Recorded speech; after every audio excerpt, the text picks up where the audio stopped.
Hello and welcome to the Overly Animated Podcast, where we take animation seriously. We talk everything animation here, including the Adolescence of Utena, which we'll be getting into today. I'm your host, Beatriz Mourad, and today I'm joined by Michelle Anderer. Hello. And Hayley Nabuurs. Hi there. So how are you guys today? Great. How are you? Pretty good. Yeah. Good. So I've been dead set on doing this podcast for a lot of reasons. The main being that it has been 20 years since the Adolescence of Utena's sister series, if that's the proper term, Revolutionary Girl Utena, aired its last episode. So 20 years of discourse, 20 years of what does this mean? And screaming Ikuhara at the sky. Yes, all of that. What better way to celebrate the 20th anniversary of Utena than by doing what the Utena fandom loves to do, which is talk about it. So I usually like to start off these discussions by giving a brief synopsis of whatever it is that we'll be talking about. Because, there's this small chance that someone listening isn't familiar with the property. But, when it comes to Utena, you can't quite do that. Or rather, any synopsis will leave someone more confused than before. And I tried. I went on IMDb, I went on Wikipedia, trying to find a one sentence or two that can give us a nice preface to what this show, this film is about, and I would just find paragraph upon paragraph of things, and giving away way too much than necessary, and it's not gonna happen, which makes sense, because there's a lot going on. Even in the film, which is obviously much shorter than the 39 episode anime, it's crazy how it's an experience, I guess, to see. So, my best recommendation to those listeners who aren't familiar, just listen to the brief non-spoiler discussion we'll be having to start us off, and then go watch the movie and come back. You can listen to the rest, but warning, things are going to get crazy very fast in the best of ways. So let's get into it. Before we get our first impressions, I just wanted to know your guys' personal histories with this franchise. So, Michelle, let's start with you. Oh boy. So Revolutionary Girl Utena, this show was the second anime I ever watched, ever. Wow. When I was 15, I was not ready for all that it had going on. I had a very, I understood, the character, analysis aspect, but, all the, symbolism totally went over my head. So many things I didn't understand until a lot later, when I had a much more, broader range of understanding of anime. But I loved it, and it's one of the only series that made me cry at the end because the culmination was just so good. And that's still one of the most satisfying character arcs I've ever seen. Yeah. Just with Anthe. And then so after that it's I need more, and then I found out there was a movie. And so I watched it. I streamed it on some sketch site probably. That was the way back then. Yeah, it was the way. And I was so confused. I was why is this so different? Why? Well, okay. And I was okay, they're definitely I think 15-year-old me was still not completely sure if Utena and Anthe were legit. And the internet made me question it even more. So when I saw the movie, I was well, at least that's for sure. Phew, they're together, yay. But there were so many things about it. I was so confused. It's taken me a while to try to appreciate the movie for what I think it's doing. But even it's such a, we'll have conversations about it. It's such an open question. What is the movie in relation to the show? Yeah, totally. And Hayley, how about you? What is your history with this franchise? Non-existent, unfortunately. That's great. That's exactly why I wanted you on. I'm the fresh face, I suppose. Yeah, no, I had never even heard about Utena before Beatriz mentioned it, which was interesting because as I started watching it, I very wrongly assumed that it was just a normal 90s anime, and then weird stuff started happening immediately. And I had to pause it, and then I went online because I was okay, wait, I need to reassess. Oh, you poor What did Beatriz make me watch? Yeah. So then I ended up reading its whole Wikipedia page and searching up characters as I was watching the movie. And then for the last 40 minutes, I just kind of just watched it unfold and went for the ride.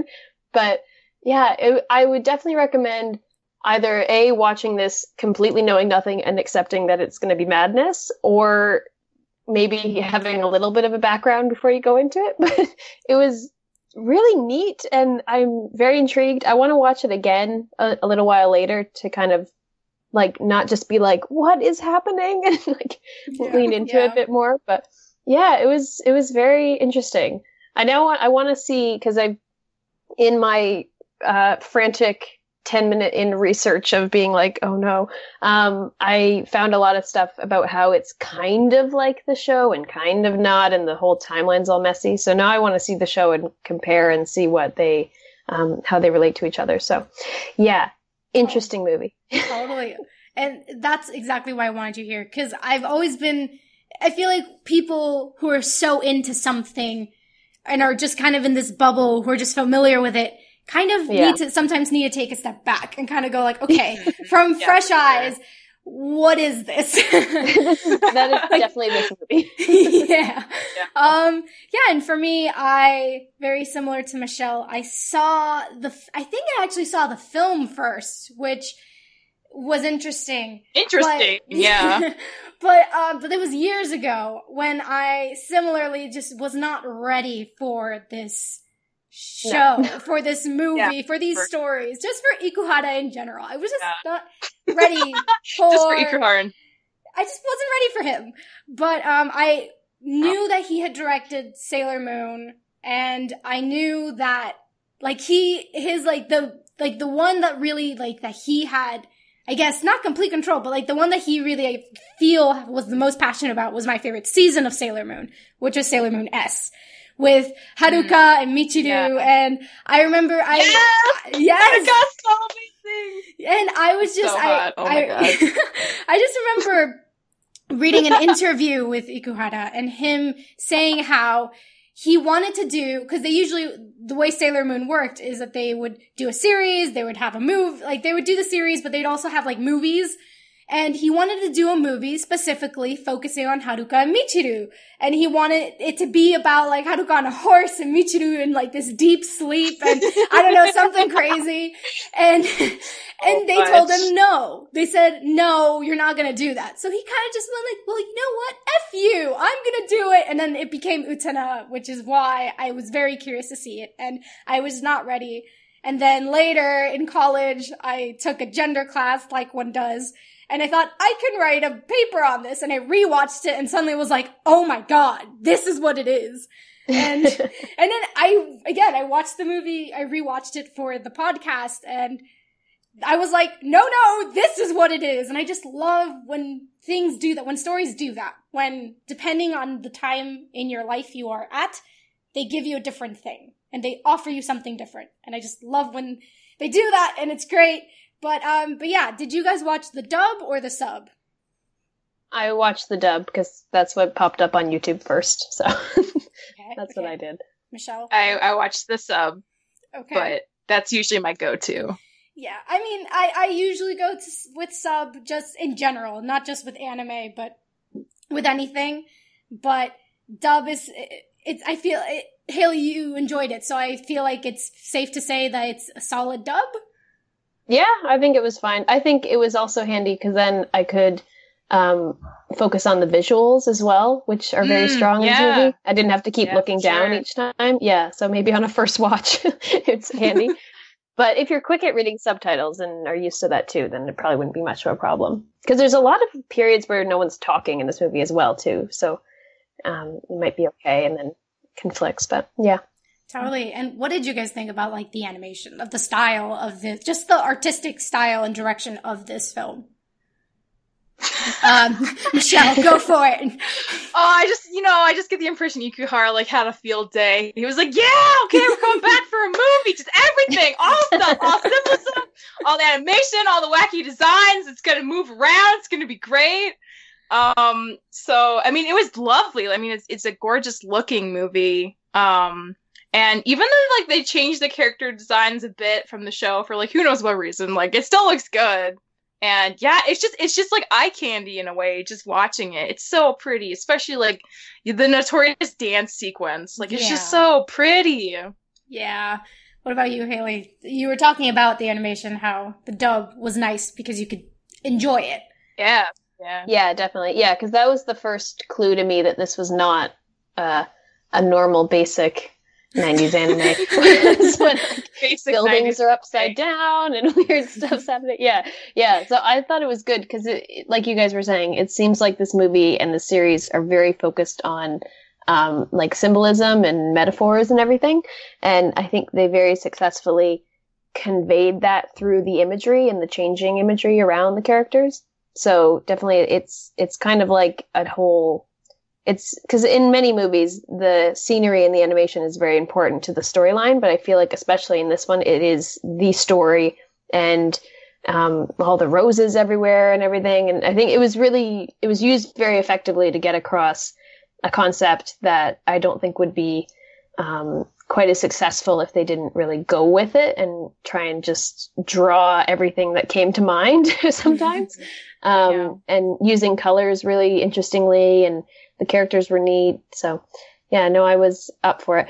I did notice it put me off for a little while because some of the characters have eyes that just are insanely like deep and multifaceted with color. I think it's like one of the Prince guys or something. He's got like these turquoise eyes, and I couldn't look away. It was intense. But no, I think it was used very well and was really interesting to look at. And if you just kind of let go and just watch what's happening around the characters and to them and everything, it was really interesting experience. So it was good. Cool. And but we're gonna go in depth in the spoiler section on story points and the like. But in particular, any sort of kind of broad ways you can talk about any negatives you found in the film, at least for people who are going to stop the podcast and then go watch it or trying to decide whether or not they should see it. Spoiler, you should see it. But anyway, any sort of negatives? I don't think it's a negative, but maybe it's only 90 minutes, but like get yourself ready to sit down and just watch it. Be prepared. But I don't know. I think I want to watch the TV show because I feel like there wasn't enough explanation about what was happening and where we were and the characters and everything. I think they're really interesting characters, and I love like mythology in shows, but at the same time, it's kind of like a part of this movie, it seems like, and probably I'm assuming the series, where it's always a little vague and you can really interpret things however you want and everything. So that's something that just I like to have in shows, is a good mythology and interesting character backstories and everything. But I think in this case, it wasn't supposed to, and that was intentional. So that's something that I think is not necessarily a bad thing, but something to not be expecting and then be disappointed by when you watch it. All right, Michelle? Yeah. This isn't a bad thing either, but like this isn't like neither the show or this movie is like for like a young curious child. I guess I should put definitely that not. way. It has adult themes, like there are warnings for things like sexual assault. So just like be mindful of that, I guess, too, before going into it, if that's something that concerns you and you want to be aware of. Yeah, maybe don't watch this with like your little sister. Yes, don't. Not. The pink is deceiving. The pink is deceiving. The pink is the roses. It's not all fun and games. She's got long pink hair. It'll be fun.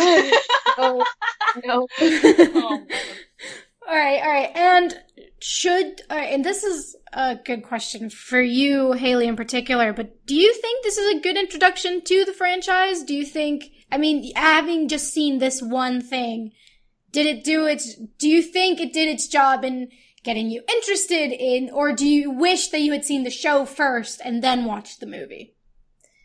I think I would have liked to have watched the show first, because it seemed like they were talking about characters and referencing characters as if we should have already known who they were and what the relationships were. And does the show take place at this academy, or is it a different setting? It's in the same place. Okay, yeah, because I would have liked just more context of like where we were and stuff like that. So I think I would have preferred to watch the show first. I think it is an interesting movie to watch on its own though, because it does have so much like deep symbolism and everything. But yeah, I think I would, not having watched the show yet myself and only have watching this, I would recommend probably watching the show first. I think that would be better. Gotcha. And Michelle, do you think, if you were recommending this to anyone, would you recommend the movie first or the show? Oh man. Well, I really like this like whole thing. And I would want them to have the best impression possible. So I think I would recommend the TV show first, just because there's so much more you get context for, and there just is so many more episodes to really like get to know some of these characters, which the movie doesn't quite have enough time to like, you know, do justice to all of them, and that's okay. It's not its priority. But I mean, I think for the sake of being curious, going into the movie cold with no context is really fun. But if they're like, man, like, I want to know more, it's like, okay, well, there is more. But yeah, I don't think you can go wrong starting with one or the other. Honestly, they're different enough that they both have good things to offer. Yeah, totally. Yeah, I agree with that. And not only are they, because they're subtly different. I mean, they're different, but it's not as if it's like takes place in a different time, in a different era with different characters. Like there is this very like, the DNA is, they're kind of, the way I described it was like siblings. We're like 50% of the DNA is the same. So I would also recommend the show just simply because it does give everything a little bit more context, and it does add a little bit more meat to how you engage with the film. But the film itself also offers a lot. It already offers stuff there for you to engage with without the show as a backdrop. But let's actually, well, I kind of already asked that, so let's just give that warning now, I guess.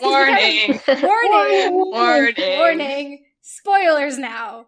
We're gonna talk about everything, so please leave if you do not want to be spoiled. If you want to just dive straight into this fantastical thing called Adolescence of Utena, do it now and leave, or else it's free game. Okay, so I struggle to find the best way to tackle this film. Like, how do I direct discussion with this film? Like, do I start with the themes? Do I just go with the characters, with the twists, with the imagery? Like, what do we do? So I thought the best way was just to kind of talk about each character and the specific themes that they deal with, and then just go from there. So let's talk about the titular character. Let's talk about Utena. What do you guys think of her? Michelle, I'm giving it to you. In terms of the movie?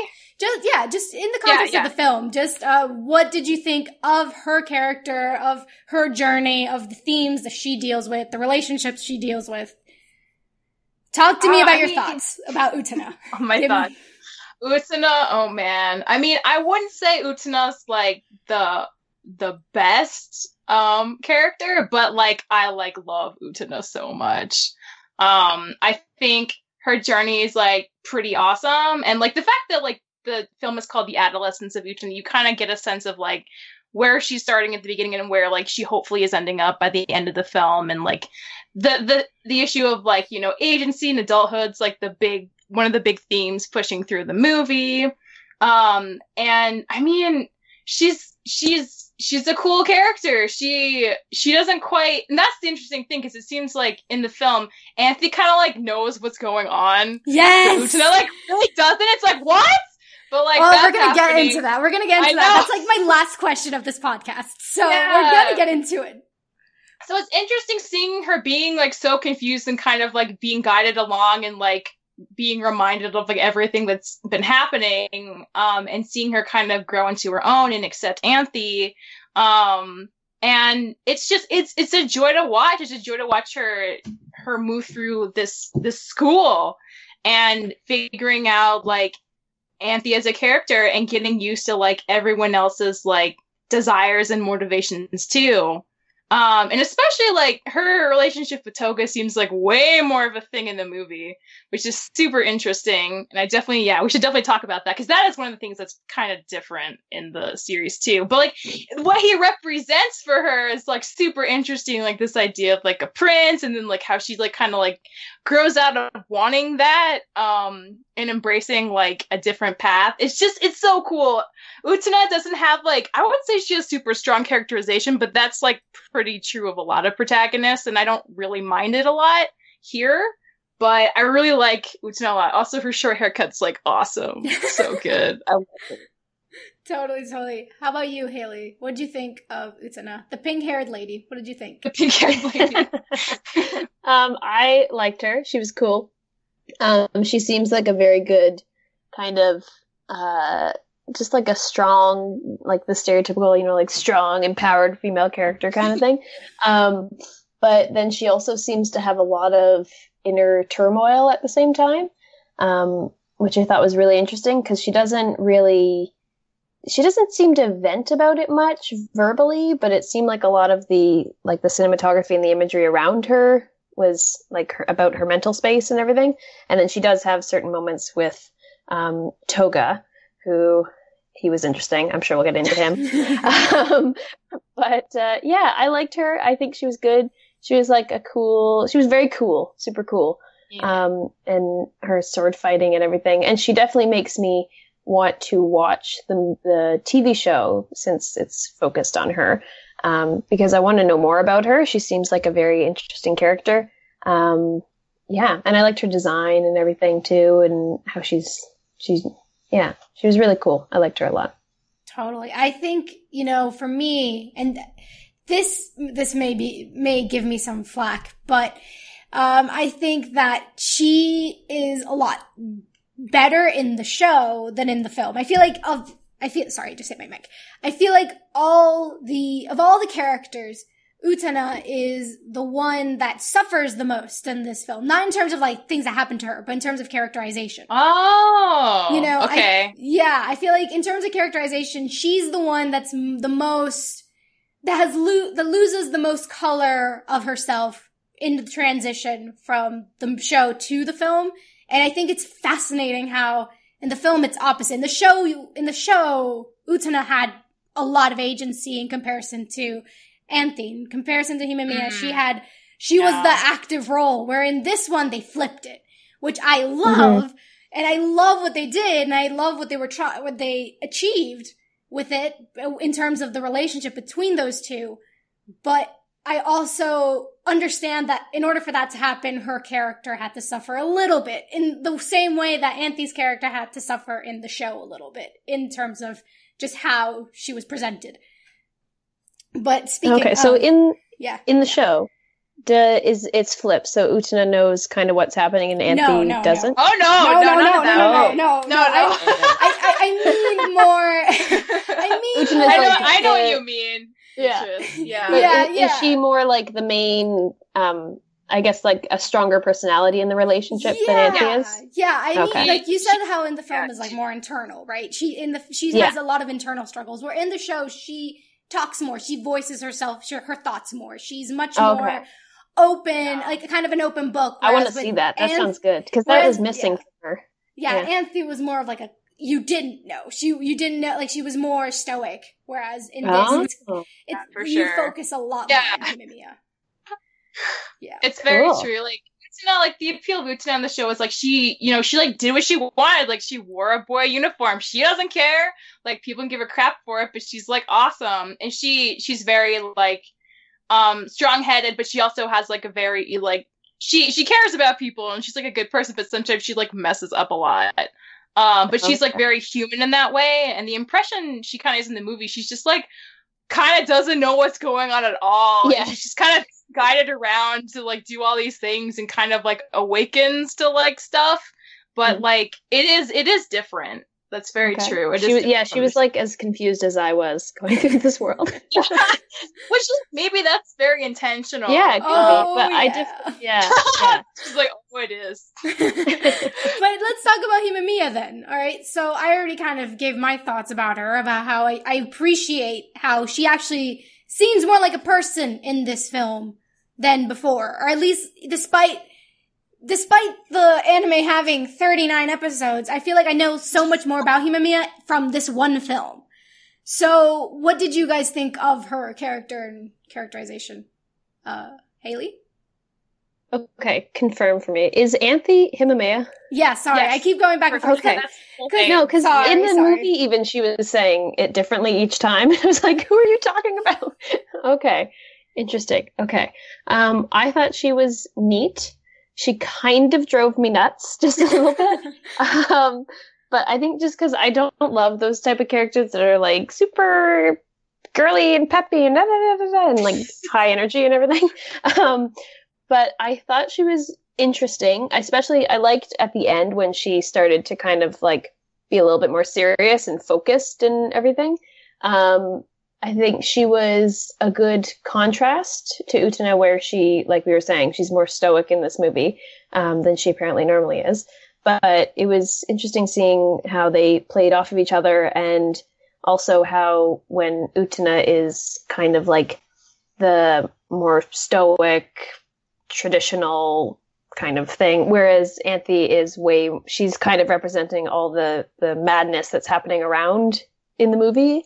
And also I thought it was just so funny how it was just so chill about how like, oh yeah, I'm the Rose Bride and I just like marry whoever wins, and everyone just accepts this and it's okay, fine. But I thought because she is so kind of like, I don't know what's the word, but so flighty and just goes with everything and so positive, it worked well because she could get away with it. But yeah, she was an interesting character. At first I really didn't like her, and then she grew on me as it went along and along. Yeah. Cool. That was so interesting to hear. Yeah. Oh man. Because you're a first time watcher, so that's just really interesting. I like to think of the Anthe in the movie as like the sexually liberated Anthe, who's just like totally willing to make a move on Utena, doesn't care, is not restrained, just like doesn't, which is so. And that's the thing too, because like Beatriz was saying, like it is really flipped, because in the series she's so restrained and quiet, and you never quite know like what she's thinking. And like you start off the series kind of assuming like, oh, like she's just like very complacent and she just like doesn't know how to like get out of this stupid dueling system, and like poor her. And like that's what Utena thinks of her too. And so she's like, oh cool, I'll just like be her prince then. Like I got this. And then like the more you figure out like what's going on with Anthe, the more it's just like, oh my god, there is so much going on with this character. Like that's like what makes part of the show so fun. And I don't know, seeing Anthe like this, I wonder, like, if this movie is supposed to be a continuation of the TV show story, then it makes more sense. 'Cause, like, doesn't it? 'Cause it's like, oh my god, like, yeah, like, Utena did her a solid at the end of the show, and now she's, like, finally free to, like, be the person she wants to be without being so constrained by the oppressive system that was controlling her. And, like, from that perspective, I'm, like, totally on board with Anthe, like, being like, hey, like, what's up, Utena? Like, let's go. Like, wow. That's so who she's show. She, like, just really isn't. So it's, like, it's cool to see like that, but yeah, come in with no context for like, whoa, like Anthe, like chill. You're like being like, a little calm too down, sweetheart. Be about Utena, but like get a glass of water, girl. Yeah, so, yeah. Which is so interesting. That's why I really wanted so many perspectives on this, because in the show it kind of sometimes want to shake her. I'm like, give me something, tell me something. Yeah. Where in here it's the opposite. And Michelle, you mentioned that Utena wanted to be the prince. And what do you guys think of that concept of the prince? Because in this movie, I thought the prince kind of was something that was rejected. Whereas in the show, like, it eventually they kind of get to that point. But in this film, like, Utena never says, like, oh, I want to be the prince. Or maybe she does say, I want to be the prince. But, like, in the show, she was like, no, I am a prince now. Whereas in this film, she's like, I don't need to be a prince. There's no need for a prince. The whole point is that there is no prince. And that's the whole point. Whereas over in the show it was like, no, there's a prince. And here they kind of reject that notion. What do you guys think of that? So is the prince the person who's with the Rose Bride, or is it just like the leader of the academy or something? Or just a prince? That's a really good question. I take it more as just like, it's not like the person with the rose bride, because you could take it as that sense, but I feel like it's more of just like more of a larger message of like, okay, all these lives are so shitty right now and are just kind of stuck because there is no quote unquote prince in shining armor in a white horse or something. Whereas, that's kind of how I took it, was like, everything's so effed up. Well, in the show, I feel like everything was so effed up because the prince was a horrible person. Whereas here, everything is so messed up because there just is no prince and everyone's expecting there to be a prince. Oh. Yeah, because the prince, more than anything, the prince is just like an ideal that everyone's kind of buying into, like, I want to fix my life, it sucks. I was told through this system that if I like get a rose bride, that I can revolutionize the world and get what I want. I guess if I become a prince, I can do that. But it's like, it's playing along to a set of rules that eventually, like, the movie's telling you don't need to be a prince to like actually like fully realize yourself, and probably you shouldn't, because it's kind of like a problematic dynamic being a prince, which is another like, we'll probably talk about Akio, but like, what the heck happened to him in this movie? Like, wow, because he was supposed to be the idealized version of the prince in the show, but like in the movie, he's just like sad. Let's talk about Akio. Like, he is sad. He is. He is so sad. What the heck? Not in a like sympathetic way, just in like a silly like, what is this way? No, totally. He kind of just disappears. And not just that, but they switched the voice actor. In the show, his voice actor had a voice more like Tolga. He had a show. Yeah, he had that more like and sultry and like basically. Yeah. Whereas here, he has a boyish voice. He has a very juvenile voice. Mm-hmm. And so that was like a very interesting sort of distinction between the two. And because the thing is, like, there's still a lot of characteristics of him that still remain the same. I just feel like in the show, it was more of like, okay, there's a facade. Like, he's clearly like believes he is a prince. Like, he is this ideal, incredible person. Yet he has convinced himself that he's actually good when in fact, no, he's a horrible person. Whereas in the movie, it's like, he's very much aware that there is no prince, I feel. Like here, he's very much like, I know I'm a horrible person. I'm not pretending to be otherwise. I'm just gonna keep doing the horrible things I do. And it's slowly gonna drive me mad. See, I thought he was kind of a confusing character, just having watched the movie. Yeah. Because he wasn't in right from the beginning, right? Like, he kind of showed up a little bit into it. So I was confused about who he was at first. But I think it would have been more successful in this movie if we were able to get, like you were saying, Beatrice, of that kind of, him believing he's one thing, but not quite that thing, and then trying to figure it out. Whereas in this, he was just like, he was a bad guy, which, was obvious because he did all these bad things. So yeah, I think he would have been interesting with more time devoted to him. It would have been interesting, actually, if they made this movie like even just 2 hours long. I wonder how the characters would be, because they would have gotten a little bit more time. I don't even know. I'm just trying to think if he serves his purpose well in this movie, but it's hard to tell what anyone's purpose in this movie is because it's so confusing. That is fair. But I feel like Anthe could have gone through some other terrible thing that led to all of this other stuff to happen without him being a character, kind of. I don't know. He just didn't seem to feature very much in the movie, unfortunately, because I think he could be good. But yeah, I don't know. That's just from not knowing him very much. Totally. And speaking of princes, let's talk about Tolga. Let's talk about the actual prince of this movie who just died. That was like the big shock. That was the twist. Yeah, no, I was like, already dead. JK, I'm an illusion. And I was really, because this wasn't the first time I had seen it, so I knew what was gonna happen. So I really paid attention. I was like, okay, who is under this kind of spell of Tolga? Like, who are these people that are just like, who actually think he exists? And then yeah, it's very unclear, right? Like you'd think it was all in Utena's head, but then he's like off with what's her face too, like all the time. And, like, Anthony and him have had a relationship or something too. Yeah, yeah. What did you guys think of him as a character in the film? Because in the show he's different. So like just from the film, what did you think? I thought he was a good character in the film. I think he seemed to have more screen time than a lot of other characters did, which was nice because then we got to see him more, and he talked a lot more than a lot of other people did. By the time he died, maybe, I had figured out what was going on and what him and Utena's relationship kind of, at least on a surface level, seemed to have been with them, like they were together and he left and everything like that. So by the time it ended, I felt kind of satisfied with, at least as far as this movie can go, satisfied with what their relationship was and what was going on. But for the beginning part of it, especially when he's like with that other lady who was maybe a butterfly and they're like in that room with all the sheets, I was so confused.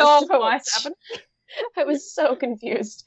But by the end, when he got more time with Utena and they had like this weird water kiss thing, then I was like, okay, he seems cool. He's good. So they got me there in the end. But at the beginning and the middle, I was super confused about what was going on. Yeah. Yeah. What about you, Michelle? Oh man, it's hard because like part of me wants to think him more as like what he represents than like him as a character. But then we also like finally get his backstory, which is like one of the things I appreciate for the movie, because like in the show he's the only one we don't really get to know. Like we don't have an episode devoted to like why he is the way he is, and he's kind of not a great person, but like he's way more sympathetic, knowing that like the things that happened in his childhood totally shaped him to be like the kind of person who would like use people to get what he wants, and like have this very like unhealthy way of like having relationships. Like it makes so much sense with the context of what happened to him if we're gonna take this as like canon for the same universe when he was a kid. But like he also kind of exists just to like make Utena think like, oh, like who is he? Why am I so drawn to him? Like who is this guy? He doesn't like do a lot except like get her to do stuff. And then at the end when she realizes like, oh, like you were that guy who like swam and then drowned, and like, oh, like I like the water scene in the elevator because you kind of like I'm assuming that's the way of being like she realizes that like he's been existing for her because of what he's represented as this prince ideal, and him leaving is like her finally deciding like I don't want that, I don't want to be a prince, I don't want to live up to that ideal, I want to like do my own thing, which is really great. And that probably plays into like things of like adulthood and stuff, but like it's hard to think of him as a character in this movie for me because I feel like he functions so much more in terms of Utena than he does for himself, aside of like that little bit of backstory we get from him. Yeah. Right. Which makes sense, because if you think about it, I mean, he technically isn't a person. He's a figment of her imagination. I mean, yeah, you have other people interacting with him, but then you do also question like, okay, but like, are they really? Yeah, exactly. Is any of this real? What are we seeing? Everything. What does it mean? What is happening?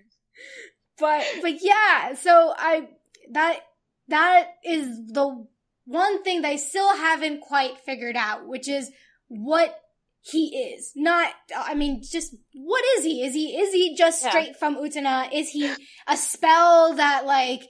I mean, this is something I'm going to get into later, but is he's kind of just like a spell that Anthe has created through her, like, power of magic or whatever, if she has that in this world. So there's just a lot with him. And can I just say, this is more for Michelle than Hayley, but poor Nanami, like, poor her. Like, Which one's Nanami? She's the cow.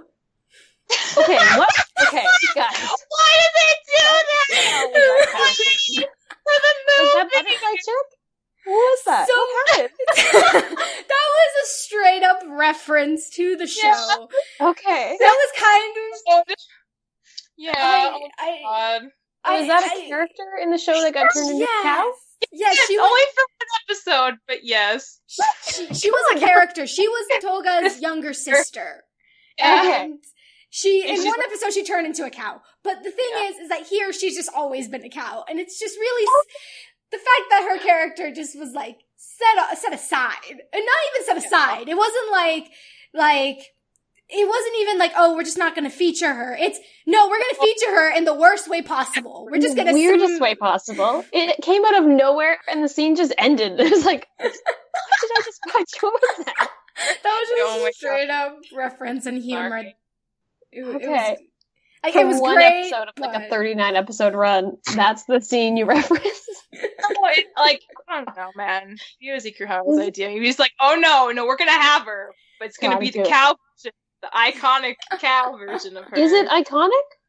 I sort of a scene we'll know about. The thing with the show is like sometimes it's like so heavy and like so intense, sometimes it's so stupid and like random as shit. Yeah, and like that one of this episode, she like buys a cowbell because she's like, oh, like it's fashionable, and then she like turns into a cow, and then she just runs around as a cow the whole episode, and everyone's like chill about it because it's an anime, but like, of course. And it's Utena also. It's not even just an anime, like, yeah. Okay, good, cool. She's a real character. I don't know if you guys have more Toga stuff, but who was Butterfly Lady? What's her deal? Okay, we'll get to her. Okay, him? Great We don't have to segue. talk about her now, but I was confused.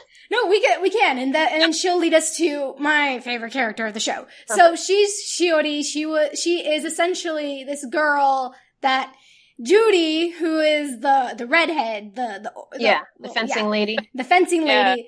She's like basically like the girl Judy's like in love with. And she's this horrible person. She's this horrible person who's just kind of like obsessed kind of with herself. She's kind of just like, she wants attention. She wants all the attention. Yeah. But yet she also is like jealous of Judy because Judy's the one who gets all the attention. And yet, so she hates her, but she also loves that she loves her, but like says that she hates her just because she wants to cause Judy pain. And I want there to just be, it doesn't even have to be an anime. I just want a book. Just like a full-on angst drama book on this It's like the two popular girls falling in love, basically. No, it's not at all, though. No, it's not. I know, okay, I'm getting the impression, Beatrice, you really hate Shiori, but like... No, I don't. I find her sympathetic, because like, I feel like her thing is like, she doesn't think she's special. She doesn't, like, have anything that makes her feel, like, kind of like Wakaba in a way, you know? Like, she doesn't have, like, she's not, like, a popular, cool, interesting person. And her best friend, Juri, is, like, beautiful. She's, like, the best fencer in the school. Like, everyone loves her. And I think just, like, that really, like, makes her really jealous and, like, unhappy with herself. And when she finds out, like, that she's the one person Juri loves, she kind of hates her for that too. She's like, I suck, why do you hate me? And you have everything, and like, fuck you. If this is true, I'm gonna make you regret it, because it's the only kind of like ammunition and power I have left in my disposal. So it's just like, I just think it's really sad, like, on all fronts. Like, I don't know if they're ever gonna like be okay, but I just like think it's such a like fascinating dynamic, and I think it's like sad for both of them. Totally. It was interesting how in the movie that didn't really come up at all. Like, she just hung out with Toga most of the time in a sheet room and became a butterfly. So, look. Yeah. I don't hate her. I just mean that she is a horrible person, but I love her for that. But you don't hate her. But I love her for that because she gives because of the darkness in her. The relationship between her and Judy is so unhealthy. It is so damaged. It is so, but you know, it's sometimes, okay, no, I'm not going to say that. But like, it's kind of like, cause I was about to say something that's like, nope, and that, you can take that out of context and that's not good. But there's just this tragedy in their relationship that they just can't help but hurt each other without meaning to. That I adore, but I'm also aware that she's no innocent butterfly.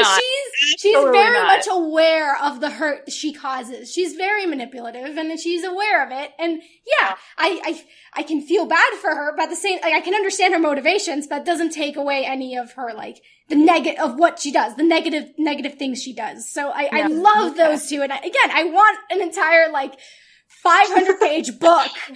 Maybe set in, like, some sort of period era. Not explaining, just a story. Like, it can be set in, like, I don't know, like, in France or something in, like, the 1800s. Give me that instead of Leap. Give me that instead of Leap, okay? Oh, man, the bustles and corsets and everything. That would get bad fast. I need a Rose of Versailles version of their relationship, is basically what I'm saying. See, I wish we got more of that in this movie, because I feel like she was just a weird kind of side character, but this seems like really good angst.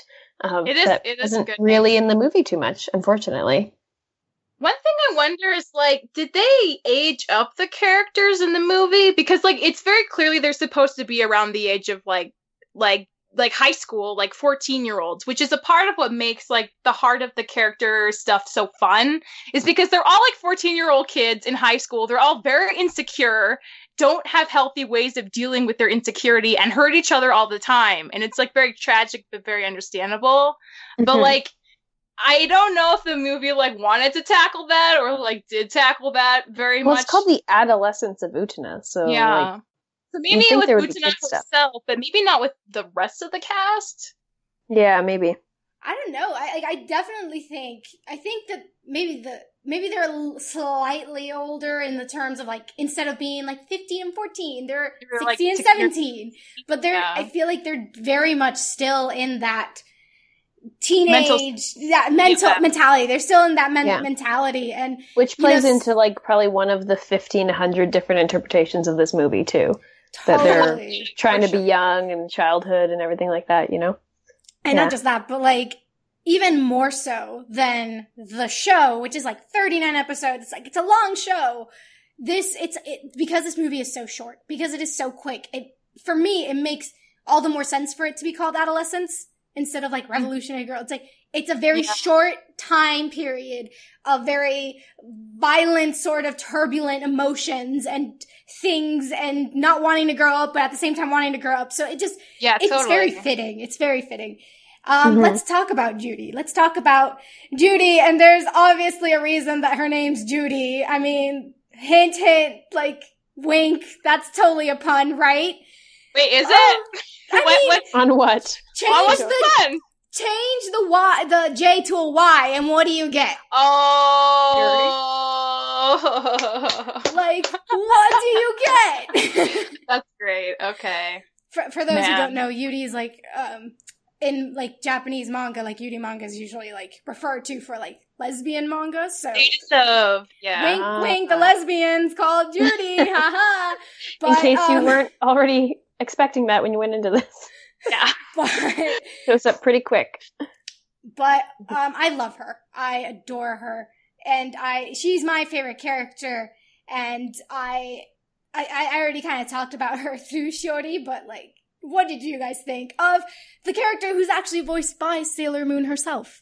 Oh, is she really? Oh. Yeah. So cool. I had no idea. I thought that's her really voice. Cool. Yeah, I noticed a couple of the characters actually. Well, oh no, but I watched the dub. But I do want to check the dub version, because a few of them sounded like really, like I recognized their voices, which was weird, so I wonder if there's crossover there too. Yeah, no, I thought she was cool. She was very, she was a good character, and I feel like out of all the characters, she was probably also, like, if not my favorite, definitely one of the top ones. I wanted to see more from her, like many of the other characters, but I thought she was cool. And she interacted with everyone in an interesting way, and her design is really neat as well. Her hair was her curls, like, gravity, physics defying and everything. So I thought she was good. I definitely, I want to watch the show and watch for her, because I think she would be a very interesting character. Totally. Michelle, what about you? I really like Judy too. She was always one of my favorites, especially when I realized she was a big homo. I was like, oh, because, like, you know, 15-year-old me, I was just so excited. But, like, one question I have about her in the movie, like, she comes off more of an antagonistic person, and, like, set up as more of, like, because she's the one that has, like, the showdown with Utena, and it's like, why did they decide to do that? I'm not totally clear on why that choice was made, and I was wondering, Beatrice, if you had any insight into that, or, like, what your assumptions could be about why her... Because, like, yeah, she was, like, outside of her arc, she became pretty bro-y with Utena overall. Yeah. But in the movie, it's very much like, we're gonna duel now, like, get ready. And that was an awesome duel. That was a good awesome fight duel. scene. I mean, we could take it from a more, like, logical standpoint in that, okay, of all, like, the people fighting for the Rose Bride, who have the Mark of the Rose, of all of them, she is the one who is the president of the fencing team. So she would be the one with the most skill. So for Utena to go up against the person with the most skill, that would just from a visual standpoint, it's like, okay, well, and she's the one who's going to know how to fight. So from that perspective, and we also needed someone who could be manipulated. Yeah. And Yuri is the one who can be manipulated, especially since, like, Tolga is, like, not. Tolga, he's like, because he's not really real. Because he's not real. There's a limit to how manipulative he can be in getting people to do what he wants. Whereas and we already had Saionji. We already had a fight with him, so you don't want to do that again. And Miki's, like, not that intimidating, so. Yeah, I guess she is the real logical choice then. Like, I just feel like, from a lot of things, like, she was the only one that made sense to be the big fight between them. And not knowing what their relationship is before, it made sense that they would fight for me, just going into, like you were saying, Beatrice, it logically, I think it worked for that. But, okay. That's good to know. I mean, should we talk about the Saionji, he's probably my least favorite, just because, like, he's the most, like, overtly, like, douchey. Exactly. He is the definition of a douchebag. Like, for real. So, like, what did you guys think of him? I mean, again, there's not much to him, which I'm actually kind of happy that he is not that much in this in the movie. Like, there's not much to him. He's just the worst. Just get rid of him. Exactly. He's just, like, there to be the terrible boyfriend. Like, that's all he's there to be. And I am fine with it. Because I don't need, like, a backstory to him. I'm just like, I just like hating you. So, let me keep hating purpose. You. Exactly. Any thoughts on him before we move on?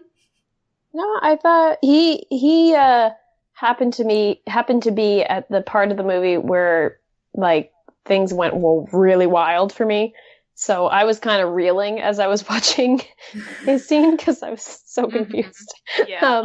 But I think he was a good, I think he served well in the movie, if you're just watching the movie, to just get at how ridiculous the concept is and the characters are. And then going off from him, you kind of get more backstory by talking to Anthony and everything. So I think he was good. He matched how wild it became around his scene. Yeah, that's totally fair. Totally. Michelle, anything to add? I mean, there's no way to have given him more to do that would have taken away from, like, Utena or somebody who deserves more screen time. He does come off a little more sympathetic, but, like, he's never, like, a very good person at all. So he lives up to that here. I think he's just more of a, like, you know, he's very awful and douchey and aggressive and we hate him. And there's, like, absolutely no redeeming quality in the movie, which is totally fine. Like, I don't really care about that. You gotta have a character like that. Yeah. I mean, Nakio kind of is that character in a way, but, like, I guess Saionji is too, for other reasons. I don't know. I just feel like Saionji, like, was needed to start out the fighting. To bring out the exactly, to bring out the protectiveness in Utena. Like, he was a necessary thing. He was a necessary, like, tool in a way. The fact that he's a tool. Saionji's a necessary tool. Basically. That's so accurate. There you go, subverting some more. But yeah, are there any other characters that stand out to you guys that we haven't mentioned, that you have some thoughts and you want to share? Any? No, Michelle? not about characters. I don't think so. In terms of the movie, no. Yeah, and just in terms of the movie. I will say that I love the Shadow Girls. I love them. Yeah, they were interesting. I love everything they represent. Yeah. They're really helpful in the episodes for being like, this is the theme we're trying to get across here. We're going to show you with the Shadow Girls in case you're really lost because of all the symbolism we're throwing at you. So yeah, they're a really good time. They'll explain what's happening for you. Yeah, they'll explain what's happening. I appreciated them during a lot of parts. Just to figure out what was happening. All right, so I've been pushing this off for the end for a lot of reasons. It's just we need to talk about it because we can't talk about this film without talking about it. So, Cars. Utena turns into a car. Yes, let's talk Jordy about cars, turns into please. a car. Wakaba turns into a car. Like, let's talk about Cars, guys. How was that for you? So why cars? Why cars? That is the obvious question to ask. Yes. That was I know it's bad and illegal and everything, but I watched this on YouTube because it was the easiest way to find it for me. And in the middle of the movie, I scrolled down and read one of the comments, and it was something like, "Oh, I just watched this because I thought it was like lesbian anime, and now she's turned into a Batmobile." And I was like, "Oh no, something's coming." And then that happened. So I thought it was interesting. I'm sure it has a lot of symbolism and metaphors tied to it. I think it was also a means of, cause it seems like I don't know, it's basically my initial reading of the themes of the movie is they're trying to get outside of adolescence and childhood and into adulthood and that kind of thing. So I guess they had to get the characters, Anthy and Utena, to try and escape this weird, maybe dream, maybe afterlife, weird world thing. And a car is as good a way as any. But yeah, it was interesting. It was very interesting. What do you guys, are cars a thing in the TV show, or is this just someone had a funny idea and went for it? Yeah. Cars are totally okay. The thing with the show is the only person who has a car is Akio, and it's a bigger thing about so all the students are 15, 14. They have teenager problems. Akio's a legit adult, and he's in charge of the dueling club. He has the most agency, and whenever he wants to hook up with somebody or get them to do what he wants, he drives them around his car. And so he's got freedom and agency and everything. He has because he's an adult, he can drive a car. They legally can't. He has the control and the agency to do it. And so I think the fact that Utena turns into a car, and there are a lot of cars happening, is a big way of being they're finally getting that agency for themselves, which they never had in the show. And they're kind of thinking that they're driving outside of the confines of the school, which may represent the social hierarchy and expectations that are being placed on them, and becoming I think the best way to summarize is Una's literally becoming the vehicle for her and Anthy's revolution to happen, in a very obvious metaphor. But that's kind of what I always took out of it. What about you, Beatrice? I agree with everything you said.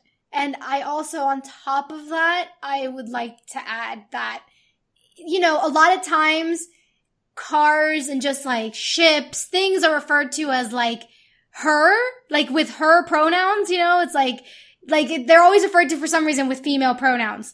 And I don't know, there's always this kind of, I remember just from undergrad, just talking about how women are just as objectified as cars are.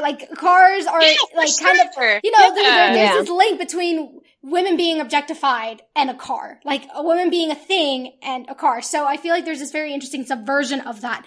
By the woman becoming the object, she becomes the very vehicle that liberates herself. But in this way where she kind of takes like that thing that always puts women down and makes them things, she's like, haha, I'm gonna become a thing to use against the patriarchy. Haha. So that's kind of how I also read it as, and I also want to add that Shiori became a car, yet she herself, by doing a bad thing, crashed and burned. So, like, that's something that I found to be, like, very reflective of her journey. And you have Wakaba, who is someone that in the film we don't see often. She's, in the anime, she was kind of like Utena's, like, best buddy, you know? Yeah, gross. She kind of here disappears. She doesn't, like, she's there, but she's not, like, a big presence. Even in the show, she wasn't as big of a, think of her as a Shiori, but actually not manipulative and actually has a kind heart. Yeah, where for she, sure. you know, she was like overshadowed and stuff, but that's not really what's like, whatever. She just kind of dealt with it. She became a car. She became a car that helped Yuri. She definitely became a car. Definitely.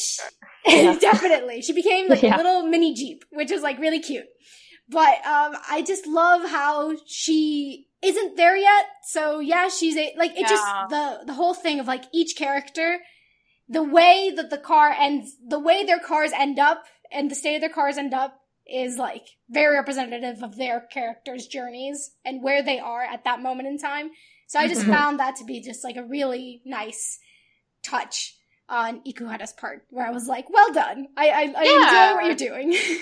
For sure. And just to build off of that, I love that, like, you know, it's very clear, like, Utena and Anthe, like, function as, like, a unit together. Like, they can't escape the school without each other. Like, Utena has, like, the manpower to drive them out of there, but Anthe controls, like, where they go and maneuvers through everything. So, like, they really do need each other equally to, like, get a better future and to, like, escape the state of being that they're both in.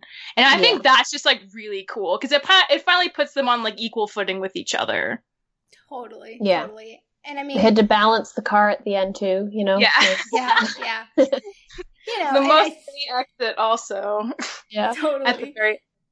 And I also like, I mean, Utena's car is very like phallic looking. Like it just is. So I just found that to be a very interesting sort of like designer's choice, where I was like, yeah. So it starts off that way, but then by the end, by the time that they're out, they're like the car disappears, like it's gone. It's just Utena as a person. It's just them. So it just kind of shows like, you know, sometimes even just with like with just femininity and just womanhood in general, you kind of have like I remember I've had this moment. I don't know about you guys, so I'll only speak for myself.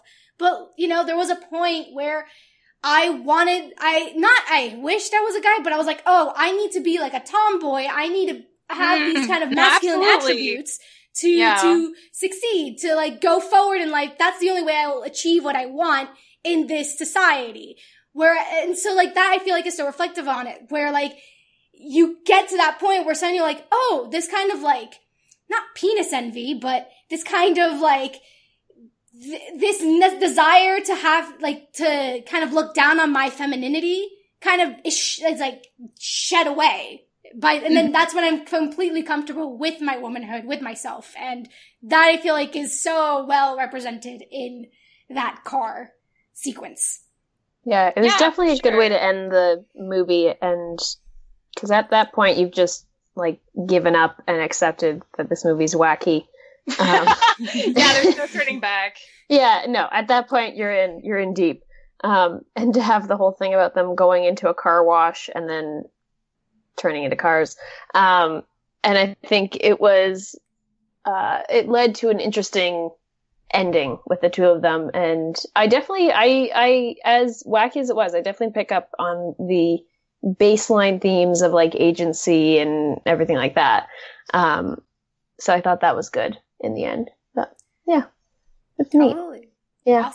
Awesome. Okay, so now we're going to get to the concluding question of this talk. And it's the one I'm most excited about. And as we kind of beat around the bush and not talked about it, but do you guys have any specific readings or theories of this film? Like, for instance, for me, I think this is like, given how the show ends, it's like an alternate reality where no one remembers anything that happened in the anime except Himemiya, except Anthe, and she's like slowly, vaguely remembers, but it's only until she sees Utena and the Utena doing Utena things that she's just like, oh my god, I remember you. And I feel like she kind of like using her like powers and her magic, she kind of like did like a reset type of thing. But now that she knows, she's just kind of like, okay, you know all that BS that we went through in the anime, we're not gonna go through that. I already know you. I know you more than you think. And I get you. We're gonna go. The reason it didn't work out the first time was because I had to go do it alone. Now we're gonna do it together. And now it's actually gonna work. So let's go to the end of the world, so to speak. At least that's how I read it. At least in this rewatch, I was just like, okay, if this is how I'm gonna read it, this is fast. This is like a whole new level. This film is a whole new level for me now. So what about you guys? Any theory? Well, this is more from Michelle, but any theories that you have in relation to the film? Oh man. I mean, that's like honestly how I read it too, though. I think that's like the best way to read it because like why else would Anthe be so assertive? Why else would like, she gets scared when Utena has like the ring on again. Be like, oh no, we're gonna have to do this whole thing over again? Like, do you not remember how like agonizing it was the first time? And like, I do think, I guess one way to not excuse, but like to accept the fact that like there's so little characterization for so many of their characters is like, this isn't, if all of these people exist in alternative like barriers to achieving their own personhood and agency, like we're just merely following like Utena's version of whatever this place is. And that's why like we're focusing on her story right now. But like presumably all of them are in like slightly different, like weird limbo high school places where they're trying to figure out themselves and get to a better place and embrace like adulthood. So I really like that as a concept, and I love the idea that like it wasn't enough for Una to just like help Anthe realize herself, but for them to have to like break through this barrier together as equals, as being the actual final conclusion to their story for realsies. So yeah, I totally agree with your interpretation, Beatriz. Like that's how I would like to think this film is intentionally like portraying everything. And I think it makes the most sense. Mm-hmm. Totally. Hayley, do you, even though you've only seen the film, do you have any sort of like weird readings or theories about why things are the way they are? Even like it doesn't matter whether like you contradict what the show says, because like the film can stand on its own. So yeah, the film can stand on its own. Yeah, definitely. I really like that reading. That seems really interesting. But I think if you're watching it from a perspective of not knowing anything about how these characters are normally, like how they normally behave, what their personalities are like, what their relationships are normally like, I think it is way more of a kind of like a symbolical movie where you just kind of have to go with it more than anything, rather than trying to understand how these characters relate to each other, because I feel like they didn't have very much character development between each other in the movie. So instead, it was all the symbolism that seemed to kind of play center stage. With that, part of me likes to think that maybe they're all like dead or something, and this is like a weird, I don't know, like afterlife. That's not a bad assumption, though. That's not outside the reality, the realm of thought.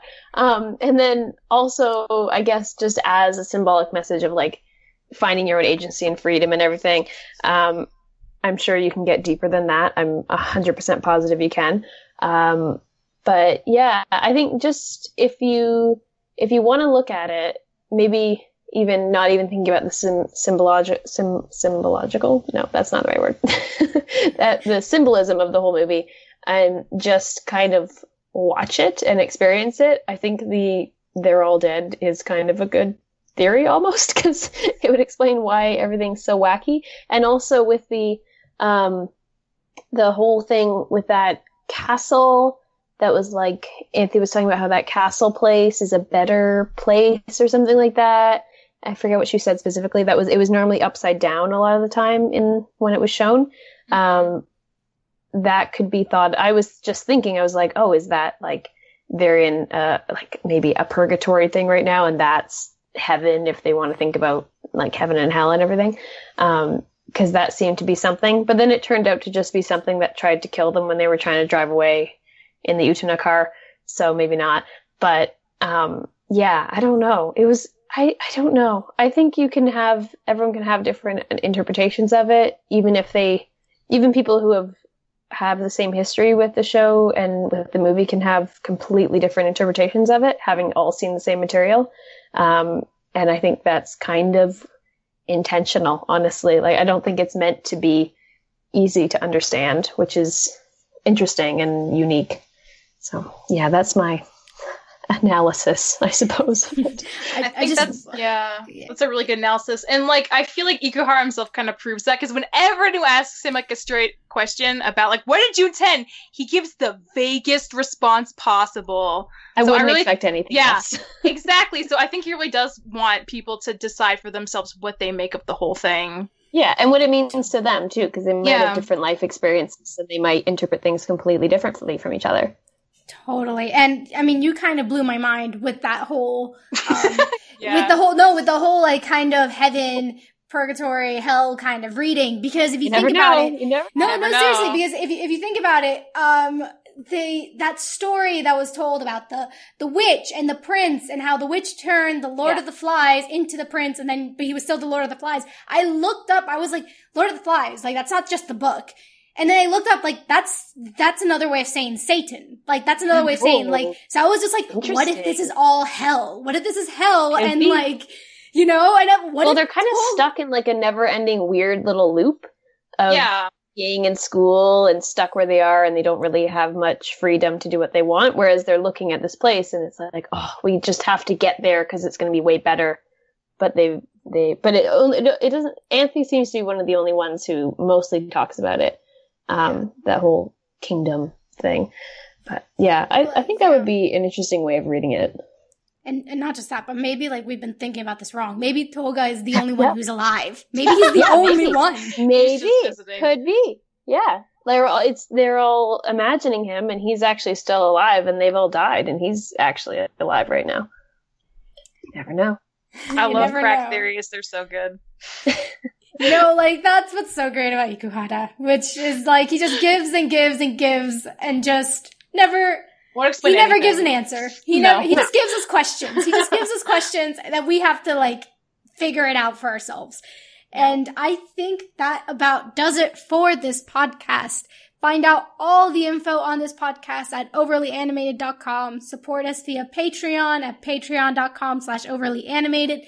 Thanks to all our current patrons, especially our patron of the podcast, Taylor, aka Needle.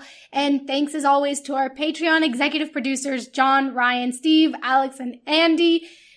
So guys, where can people find you outside of the podcast? Hayley, where can people find you?